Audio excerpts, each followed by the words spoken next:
मैं आपसे सवाल करता हूं नौजवान साथियों, मैं आपसे पूछता हूं मेरी माताओं बहनों कि बाबा साहेब अंबेडकर अपने मरे हुए बच्चे को लांग कर विदेश क्यों गए? आपसे पूछता हूं, आप अगर आज भी आपके बच्चे को अगर पेट में दर्द हो जाता होगा तो आप इस एरिया के बेहतर से बेहतर अस्पताल के अंदर उसको दिखाने ले जाते होंगे। अगर आपके बच्चे को थोड़ा बुखार भी आता है तो एक माँ पूरी पूरी रात जगकर उसकी सेवा करती है। मैं आपसे पूछता हूं कि उनका बच्चा मरा पड़ा था, बाबा साहेब अंबेडकर के पास उसके नए कपड़े के लिए पैसे नहीं थे, माँ रमाबाई ने अपनी साड़ी का पल्लू फाड़कर उस बच्चे को उड़ाया और बाबा साहेब अंबेडकर से कहा कि इस एक बच्चे के लिए मत रुकना मेरे साथ, इस देश में आने वाले करोड़ों लाखों राजरत्न मरे हुए पैदा होंगे अगर आज आप इस बच्चे को छोड़कर नहीं गए। और बाबा साहेब अंबेडकर अपने बच्चे को, मरे हुए बच्चे को छोड़कर लंदन के अंदर आपके लिए अधिकार दिलाने के लिए गए। आज मैं आपसे पूछता हूं कि उस महापुरुष ने एक सपना देखा था, मैं आपसे पूछता हूं उस महापुरुष ने एक सपना देखा था कि आज इस देश में हम लोग प्रधानमंत्री बने, इस देश के अंदर हम लोग अपना प्राइम मिनिस्टर बनाए। मैं आपसे सवाल करता हूं कि उस सपने को पूरा करने के लिए, उस सपने को आगे बढ़ाने के लिए हमारा क्या योगदान है? आज हमारे नेता अलग अलग पार्टी, अलग अलग संगठन बना के। सबसे पहले आप सभी को जय भीम, जय भारत, जय संविधान। लगता है काफी देर इंतजार करना पड़ गया। आप सबका बहुत बहुत धन्यवाद। एक बार जोरदार तालियां हो जाए आप सबके इंतजार के लिए। यहाँ आई सम्मानित जनता और यहाँ की आयोजक कमेटी जिन्होंने इतना भव्य आयोजन किया, इतना भव्य कार्यक्रम किया, उन सबका बहुत बहुत धन्यवाद कि आप सबने हमारी इस मुहिम में बढ़ चढ़कर हिस्सा लिया। देखिए, सबसे पहले बहुजन समाज में जन्मे सभी संतों, गुरुओं, महापुरुषों को नमन करते हुए बात को शुरू करूंगा। देखिए, जो बीत गया है कल वो आज नहीं होता। आखिर ये नौजवान आज सड़क पे क्यों है? जो बीत गया है कल वो आज नहीं होता। और सबसे ऊंचा उड़ने वाला पक्षी सिर्फ बाज नहीं होता। और जिस कौम के नौजवान संघर्ष नहीं करते उस कौम के सर पे कभी ताज नहीं होता, उस कौम के सर पे कभी ताज नहीं होता। अगर आज हम नौजवान अपने घर को, अपने परिवार को छोड़कर निकले हैं तो इसलिए निकले हैं कि फूले शाहू अंबेडकर और मान्यवर कांशीराम साहब का जो सपना था कि हमें इस देश का हुक्मरान बनना है, बाबा साहेब अंबेडकर ने जब हमें वोट का अधिकार दिया और इस बात को कहा कि अब इस देश में मैं ऐसी व्यवस्था लाने वाला हूं कि अब रानी के पेट से राजा पैदा नहीं होगा, अब अगर राजा पैदा होगा तो बैलेट और वोट की ताकत से पैदा होगा। और उन्होंने कहा कि जाओ अपने घरों की दीवारों पर लिख दो कि हम इस देश के शासक हैं और हमें इस देश का शासक जमात बनना है। तो आप सब बताओ कि बाबा साहेब अंबेडकर ने जिस सपने को पूरा करते हुए अपनी 4-4 बच्चों की कुर्बानी दे दी। हमारी माएं बहनें यहाँ बैठी हुई हैं, बड़ी संख्या में बैठी हुई हैं, इनके लिए भी जोरदार तालियां, जो इतनी धूप में, इतनी गर्मी में हमारे बीच बैठी हुई हैं। इस मातृ शक्ति का बहुत बहुत धन्यवाद। क्योंकि बाबा साहेब अंबेडकर एक और कहते थे कि मैं किसी समाज या किसी भी देश की उन्नति प्रगति उस समाज की, उस देश की महिलाओं की उन्नति प्रगति से मापता हूं। तो अगर हमारे समाज की महिलाएं उन्नति प्रगति नहीं कर पाएंगी तो हमारा समाज भी कभी उन्नति प्रगति नहीं कर पाएगा। तो आज बराबर का हिस्सेदार और भागीदार बनने के लिए, इस प्रोग्राम में बढ़ चढ़कर हिस्सा लेने के लिए मेरी मातृशक्ति को भी मैं शीश झुकाकर नमन करता हूं और धन्यवाद देता हूं। देखिए, ये बहुत जरूरी बात है जिस बात के साथ मैं आपके बीच हूं और आप सभी लोग सोशल मीडिया के माध्यम से, यूट्यूब, फेसबुक के माध्यम से ये देख रहे होंगे कि काफी लंबे समय से हमने अपने घर को छोड़कर इस सड़क को अपना घर बना लिया है, इस शहर को, इस गांव को, कस्बों को अपना घर बना लिया है, गली कूचे और नुक्कड़ चौराहों को अपना घर बना लिया है। और मान्यवर कांशीराम साहब और डॉक्टर बाबा साहेब अंबेडकर के सपने को पूरा करने के लिए हमने अपने परिवार को छोड़ दिया है, अपने घर को छोड़ दिया है और समाज को अपना घर मानते हुए आपके बीच लगातार चल रहे हैं।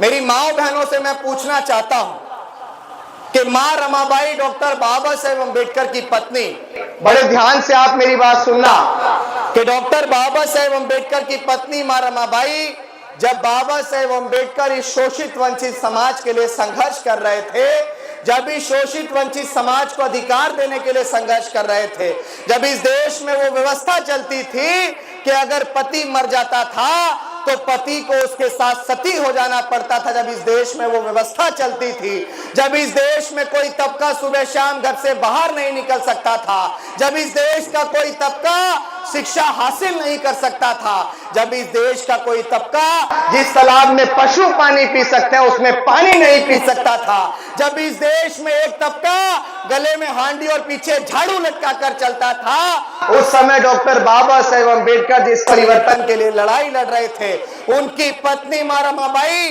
दूसरों के घरों में झूठन मांजती थी, दूसरों के घरों में चौका बर्तन करती थी, दूसरों के यहाँ उपलो पाती थी, और उससे जो पैसा हासिल होता था उस पैसे से अपने बच्चों थी। और बाबा साहेब अम्बेडकर इस देश के सबसे बड़े और सबसे जाने पहचाने देश अमेरिका के अंदर और विश्व विख्यात यूनिवर्सिटी कोलंबिया यूनिवर्सिटी के अंदर जब पढ़ाई पढ़ रहे थे तो उनको भी अपने पैसे भेजने का काम करती थी। मेरी माओ बहनों, मैं आपसे पूछना चाहता हूं कि उस मां ने किसके लिए त्याग किया, उस मां ने किसके लिए समर्पण किया? अरे जिसका पति विदेश में पढ़ता हो, जिसका पति पढ़ लिख कर 32 डिग्रियां हासिल करता हो, जिसका पति विश्व रत्न कहलाता हो, जिसके पति ने इस भारत के संविधान का निर्माण कर दिया, उसके पास कोई कमी रह सकती थी क्या? आप मुझे बताओ हाथ उठा के कि क्या उस पत्नी के पास, उस मां के पास कोई कमी रह सकती थी? लेकिन उसने आपके बच्चों का बेहतर भविष्य बन सके, आपके बच्चे आईएएस, आईपीएस, पीसीएस, जज, डॉक्टर, बैरिस्टर, कलेक्टर, इंजीनियर बन सके, आपके बच्चे विधायक, सांसद बन सके, आपके बच्चे मुख्यमंत्री, प्रधानमंत्री बन सके, आपके बच्चे बहुत अच्छी घड़ी पहन सके, आपके बच्चे बहुत अच्छे कपड़े पहन सके, आपके बच्चे बहुत बेहतर और स्वतंत्रता और आजादी के साथ जीवन जी सके। इसलिए उस मां ने अपने 4-4 बच्चों की कुर्बानी दे दी। उसका बच्चा घर में मरा पड़ा था और बाबा साहेब अम्बेडकर विदेश जा रहे थे गोलमेज सम्मेलन के लिए। मैं आपसे सवाल करता हूं नौजवान साथियों, मैं आपसे पूछता हूं मेरी माताओं बहनों, कि बाबा साहेब अम्बेडकर अपने मरे हुए बच्चे को लांघकर विदेश क्यों गए? मैं आपसे पूछता हूं कि जिस मां ने, आप अगर आज भी आपके बच्चे को अगर पेट में दर्द हो जाता होगा तो आप इस एरिया के बेहतर से बेहतर अस्पताल के अंदर उसको दिखाने ले जाते होंगे।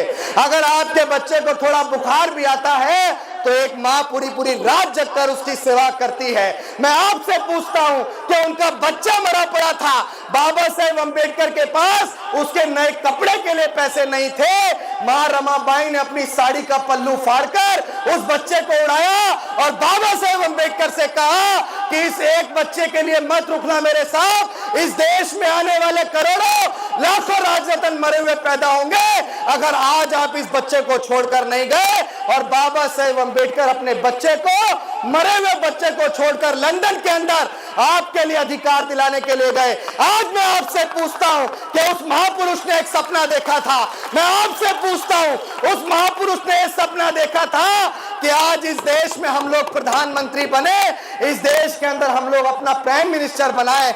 मैं आपसे सवाल करता हूं कि उस सपने को पूरा करने के लिए, उस सपने को आगे बढ़ाने के लिए हमारा क्या योगदान है? आज हमारे नेता अलग अलग पार्टी, अलग अलग संगठन बना के काम करते हैं। आज हमारे नेता 1,35,000 से ज्यादा रजिस्टर्ड संगठन बनाने के लिए काम करते हैं। उस महापुरुष ने कहा कि शिक्षित बनो, संगठित रहो और संघर्ष करो। हम लोग शिक्षित भी हुए, हम लोग संघर्ष भी कर रहे हैं, लेकिन संगठित होने के नाम पर हम लोग 1,35,000 से ज्यादा संगठन बनाए जा रहे हैं। अगर हम इस उत्तर प्रदेश की बात करें, इस उत्तर प्रदेश के अंदर इस बहुजन समाज ने कभी 4-4 बार सरकारें बनाई। मान्यवर कांशी राम साहब ने अपना घर, परिवार, सुख चैन सब कुछ छोड़ दिया और इस उत्तर प्रदेश के अंदर उन्होंने 4-4 बार सरकार बना के दी। आज उस समाज की ये हालत क्यों हो गई है?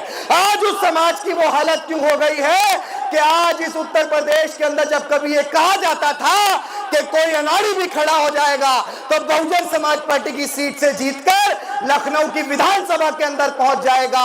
मेरा आपसे सवाल है कि आज वो बहुजन समाज पार्टी जीरो क्यों हो गई है? आज उस बहुजन समाज पार्टी का एक भी सांसद और विधायक क्यों नहीं है? तो वो इसलिए नहीं है क्योंकि हम लोग अपने घमंड और अपने एटीट्यूड में मस्त हैं। मैं खुल के कहता हूं कि हमारे नेताओं ने इस मूवमेंट को बढ़ाया, इसमें कोई दो राय नहीं है, लेकिन हमारे नेता ही उस जीरो पे आने के सबसे बड़े जिम्मेदार हैं। इस बात को भी मैं खुले मन से कहता हूं। बाबा साहेब अंबेडकर के बाद जब बाबा साहेब अंबेडकर हमें वोट का अधिकार देके गए तो उस वोट की वैल्यू मान्यवर कांशी राम साहब ने बताई नहीं बताई, मेरे बड़े बूढ़े मंच पे हैं, आप सब ने मान्यवर कांशी राम साहब का वो दौर देखा होगा कि किस तरह उस महापुरुष ने अपने घर परिवार को छोड़कर, सुख संपत्ति को छोड़कर इस सोए हुए समाज के लिए आज जीवन अविवाहित रहे, कोई बैंक बैलेंस नहीं रखा और इस समाज को अपना घर मानते हुए डॉक्टर बाबा साहेब अंबेडकर को सपने को पूरा करते हुए अपने घर को छोड़ दिया। क्या यातनाएं, क्या संघर्ष मान्यवर कांशी राम साहब का रहा होगा, आप जानते हैं। ये समाज मान्यवर कांशी राम साहब अगर नहीं होते तो डॉक्टर बाबा साहेब अंबेडकर को इस उत्तर भारत के अंदर कभी जान नहीं पाता, उनकी मूवमेंट को कभी जान नहीं पाता। तो आज इस मौके पर जब हम जय भीम करते हैं तो जय भीम के साथ जय कांशी राम भी आपको करना पड़ेगा, क्योंकि अगर कांशी राम आपके बीच नहीं आते तो जय भीम आप नहीं कह पाते, और अगर आप जय भीम नहीं कह पाते तो आज आप भारतीय संविधान के लिए जागरूक भी नहीं होते। मैं आपसे एक कहता हूं कि आज जिस मूवमेंट को हम आगे बढ़ा रहे हैं, ये मिशन हमारे पुरखों का मिशन है, ये आंदोलन हमारे पुरखों का आंदोलन है। और हमारा सिर्फ यही रास्ता नहीं है कि आज हमारी बहन बेटी के साथ कहीं शोषण हो गया, कहीं बलात्कार हो गया तो चलो डीएम कार्यालय का घेराव करेंगे, चलो किसी मिनिस्ट्री का घेराव करेंगे। अरे कहीं हमारे भाइयों को मूछे रखने पे मार दिया जाता है, हम फिर आंदोलन करते हैं। हमारी महिलाओं के साथ बलात्कार होते हैं, हम फिर आंदोलन करते हैं। हमें कहीं जाति के नाम पे मार दिया और पीट दिया जाता है, हम फिर आंदोलन करते हैं। अरे आजादी के 78 साल बाद आज तक हम आंदोलन ही तो करते आए हैं। अरे बाबा साहेब अंबेडकर ने जो कहा था कि हमें इस देश का 21वीं सदी में शासक जमात बनना है, वो जमात हम लोग कब बनेंगे? वो सपना हम लोग पूरा कब करेंगे? उस सपने को पूरा करने के लिए संघर्ष हम कब करेंगे? मैं आज इस मन से कहता हूं कि मैं किसी पार्टी संगठन का नुमाइंदा नहीं हूं, मैं कोई पार्टी संगठन बनाने आपके बीच नहीं आया हूं। मैं आपके बीच मन्ने बहन जी को कितने लोग जानते हैं? हाथ उठा के बताओ। मैं आपसे सवाल करता हूं कि आज के दौर में एक नवनिर्वाचित सांसद एडवोकेट चंद्रशेखर आजाद, वो भी समाज की लड़ाई लड़ रहे हैं। ईमानदारी से इस बात को बताना कि क्या अलग अलग बिखर के हम किसी भी सपने को पूरा कर सकते हैं? मेरा आपसे सवाल है। क्या Bahujan Samaj party, Azad Samaj party, Republican party of India और तमाम इस तरह की पार्टियां बनाकर हम लोग इस देश के शासक बन सकते हैं? मैं आपसे पूछता हूं कि इस देश में एक ऐसी पार्टी जिसको हम लोग भारतीय जनता पार्टी के नाम से जानते हैं, वो भारतीय जनता पार्टी जिसने हमारे समाज का कितना शोषण किया है, ये बात किसी से नहीं छुपी है। इस देश में उस पार्टी ने 15 सालों से राज किया है। वो एनडीए जैसा गठबंधन बनाकर इस देश की सत्ता पे काबिज होने का काम करती है। वो ऐसी व्यवस्था की पार्टी है जिसने हमारे ऊपर 6000 सालों से राज किया। अरे जब वो लोग गठबंधन कर सकते हैं, कांग्रेस पार्टी जिसने बाबा साहेब अंबेडकर को जीते जी सम्मान नहीं दिया, कांग्रेस पार्टी जिसने बाबा साहेब अंबेडकर को मरणोपरांत सम्मान नहीं दिया, अरे वो पार्टी इंडिया जैसा गठबंधन बनाकर संविधान के नाम पे वोट मांग सकती है और देश की सबसे मजबूत विपक्ष बन सकती है। तो आप सबके माध्यम से क्या मुझे अपने नेताओं से यह सवाल नहीं पूछना चाहिए कि जब दुश्मन एकजुट हो सकता है, तो जब आपकी उन्नति प्रगति का मार्ग की राजनीति है, तो आप लोग अंबेडकर वादियों का एक गठबंधन क्यों नहीं बनाते हो? तो आप लोग इस देश में शासक जमात बनने के लिए गठबंधन क्यों नहीं बनाते हो? क्या आपने कभी सुना है कि अंबेडकर वादियों का कोई गठबंधन बनाओ? अरे इस भोले भाले समाज के नाम पे कब तक राजनीति करोगे? अरे इस भोले भाले समाज के नाम पे कब तक अपने घर को भरने का काम करोगे? ये समाज आपसे दोनों हाथ जोड़कर निवेदन कर रहा है कि आज हमारा संविधान खतरे में है, हमारे महापुरुषों का वो आंदोलन खतरे में है, हमारे पुरखों की वो विरासत खतरे में है। अरे इसको मिलके बचा लो। और मैं यही कहूंगा कि जिस आंदोलन को लेके आपका भाई निकला है, वो आंदोलन बहुत सच्चा है, और बड़ी दुख तकलीफ के बाद इस आंदोलन को लेकर निकले हैं। हम नहीं चाहते कि इस देश में हम सिर्फ अपनी बहन बेटियों की इज्जत आबरू लुटवाते रहें। हम नहीं चाहते हैं कि कहीं हमें मूछे रखने पे मार दिया जाता है। हम नहीं चाहते हैं कि कहीं हमें पानी का मटका छूने पे मार दिया जाता है। यूं तो हम ताकतवर बहुत हैं, यूं तो हम कमजोर भी नहीं हैं, यूं तो हम किसी से डरते और घबराते भी नहीं हैं। लेकिन मेरे भाइयों, जब इस देश में भारत का संविधान नहीं बचेगा तो चंद चालाक लोग आपको फिर से गुलाम बना लेंगे। हम जब तक जीवित हैं गुलाम नहीं बनने देंगे। लेकिन साथियों, हम अमर भी तो नहीं हैं, मर के तो कभी जाएंगे। तो आप सोचिए कि आने वाली पीढ़ी का बेहतर भविष्य कैसे बनेगा। अगर संविधान नहीं होगा तो उनका बेहतर भविष्य कैसे बनेगा। तो जो लोग आज ये समझते हैं कि हम बहुत कमजोर हैं, किसी ने मुझसे बोला कि तुम्हारे लोग कब के बहादुर हुए थे। मैंने कहा भीमा कोरे गांव में हमने भगा भगा के मारे थे, हम तब भी बहादुर थे, हम आज भी बहादुर हैं और हम कल भी बहादुर रहेंगे। तो हमारी बहादुर की मिसाल हमसे मत पूछिए। साथियों, मैं इस आंदोलन को लेकर जब भी दिल्ली के जंतर मंतर पहुंचूंगा, दोनों हाथ उठा के बताओ कि कौन कौन साथी चाहता है कि बहुजन समाज पार्टी और आजाद समाज पार्टी एकजुट होकर चुनाव लड़े। कौन कौन चाहता है कि इस देश में फूले शाहू अंबेडकर की विचारधारा का एक झंडा हो। जब हमारा दुश्मन एकजुट हो सकता है तो क्या हम एकजुट नहीं हो सकते हैं। तो आप सब बताओ मेरी माताओं बहनों, जब मैं दिल्ली के जंतर मंतर पहुंचूंगा तो आप दिल्ली के जंतर मंतर आओगे या नहीं आओगे। क्या मैं दिल्ली के रामलीला मैदान पहुंचूंगा तो आप आओगे या नहीं आओगे। मेरी माताओं बहनों, इस बात को याद रखना कि आप एक घर में कुम्हार की तरह होते हो।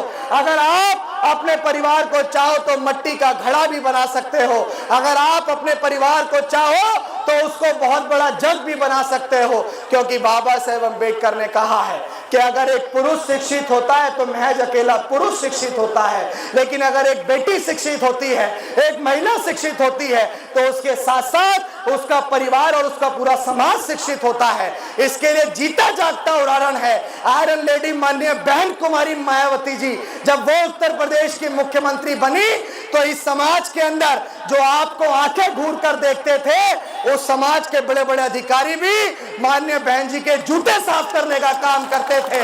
तो एक महिला कभी कमजोर नहीं होती है। इस पुरुषवाद समाज ने महिलाओं को नीचे रखने का काम किया, लेकिन महिला आयरन लेडी मायावती जैसी भी हो, महिला इस देश में इंदिरा गांधी भी थी, महिला इस देश में कल्पना चावला भी थी, महिला इस देश में मां सावित्रीबाई फुले भी थी, और महिला इस देश में झलकारी बाई भी थी। तो इस बात को याद रखना कि आप कमजोर नहीं है। आपका बच्चा जिस आंदोलन को लेकर निकला है, वो आंदोलन आपके बच्चों के भविष्य को तय करेगा। वो आंदोलन आपके आने वाली पीढ़ी की सुख समृद्धि को तय करेगा। वो आंदोलन आपको बेहतर से बेहतर शिक्षा दिलाने को तय करेगा। इसीलिए जब हम दिल्ली के जंतर मंतर या कहीं भी पहुंचेंगे तो मेरी माओ बहनों, शीश झुकाकर हाथ जोड़कर आपसे नमन करता हूं कि अपने बच्चे को आशीर्वाद देने के लिए दिल्ली जरूर पहुंचिएगा। बहुत सारे नेताओं ने आपको बुलाया होगा, आप गए होंगे, लेकिन आज नेता नहीं, आपका बेटा आपको दिल्ली की ओर पुकार रहा है। कोई नेता आपको नहीं पुकार रहा है, कोई अभिनेता आपको नहीं पुकार रहा है। मेरे नौजवान साथियों, किसी पार्टी संगठन दल ने आपको बुलाया होगा, लेकिन आज सामाजिक परिवर्तन का आंदोलन आपको दिल्ली बुलाएगा। और आपसे निवेदन करूंगा कि ज्यादा से ज्यादा संख्या में आप मुझे बताओ कि समाज में कहीं भी शोषण हुआ तो आपके भाई ने क्या आपको पीठ दिखाने का काम किया। अगर कहीं हमें मूछे रखने पे मार दिया जाता हो तो क्या आपके भाई ने एसपी डीएम कलेक्टर की आंखों में आंखें डाल के बात नहीं की। अगर आपके मान सम्मान स्वाभिमान पे उत्तर प्रदेश ही नहीं, बिहार ही नहीं, राजस्थान ही नहीं, मुंबई ही नहीं, या पूरे देश में कहीं भी आपके ऊपर शोषण हुआ हो तो आपके भाई ने विरोधियों को अपने जूते से पानी पिलाने का काम किया है। मैंने आपके मान सम्मान को किसी भी परिस्थिति में झुकने नहीं दिया है। मेरे तमाम साथी जो अपने घर परिवार को छोड़कर निकले हैं, वो अपने पुरखों की विरासत को बचाने के लिए निकले हैं। अरे ये घमंड, ये जातियों का घमंड दिखाने से काम नहीं चलेगा। हमारे रहबर ने हमें एकजुटता के साथ रहना सिखाया।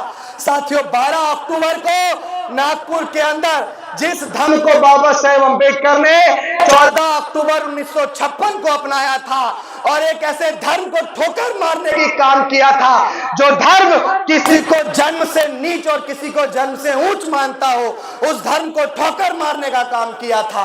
तो आपका भाई भी आने वाली 12 अक्टूबर को नागपुर के अंदर तथागत बुद्ध के धम्म की दीक्षा लेगा और ऐसे धम्म को ठोकर मारने का काम करेगा जो किसी को जन्म से नीच और ऊंच बताता हो, क्योंकि बाबा साहेब अम्बेडकर ने हमें धम्म का मार्ग दिया।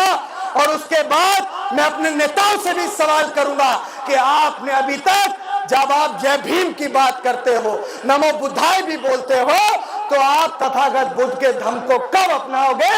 इस भारत को बौद्ध में बनाने की ओर कब बढ़ोगे? बहुजन नेताओं साथ आओ के साथ साथ बहुजन नेताओं धम्म अपनाओ का नारा भी हम लोग लगाएंगे। बस आप सब ज्यादा से ज्यादा संख्या में हमारे साथ दिल्ली जरूर पहुंचिएगा।